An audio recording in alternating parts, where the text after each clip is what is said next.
2 કોરિન્થ 6:16 કરો. ઈશ્વરના મંદિરનો અને મૂર્તિનો સી રીતે મેળ ખાય? ધ્યાનથી સાંભળજો આ વચન ફરીથી. ઈશ્વરના મંદિરનો અને મૂર્તિનો સી રીતે મેળ ખાય? ઈશ્વરનું મંદિર અને એક મૂર્તિ, માનવે બનાવેલી મૂર્તિ. મેં હમણાં કીધું કે પ્રભુ ક્યાં રહે છે? તો કે એણે જે માનવને બનાવ્યો છે એના નસકોરામાં એણે પ્રાણ પૂર્યો છે.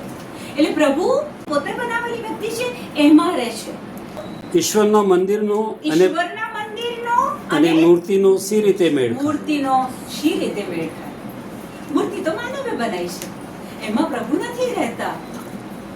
આપણે તો મૂર્તિ કેટલી બી સુંદર હોય, કલરફુલ હોય, એકદમ તમે જે ઇમેજિનેશન કરી હોય તમારા પ્રભુ માટે એને મળતી આવતી હોય, પણ એ તો મૂર્તિ છે, એ તો ફોટો છે.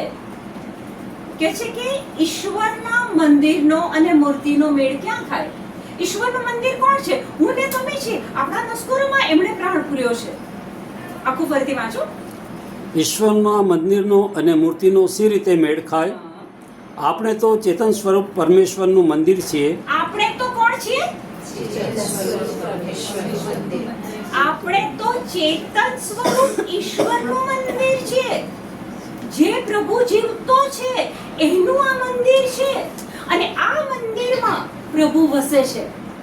જોરથી બોલો. આપણે ચેતન સ્વરૂપ ઈશ્વરનું મંદિર છીએ.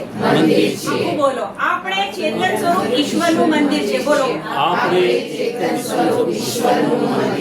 ફરીથી બોલો. આપણે તો ઈશ્વર સ્વરૂપ ઈશ્વરનું મંદિર છીએ. આ ઘરે ગયા પછી છે ને બોલજો. જેટલું બોલશો ને એટલી શ્રદ્ધા વધશે. હું કોણ છું? ચેતન સ્વરૂપ ઈશ્વરનું મંદિર.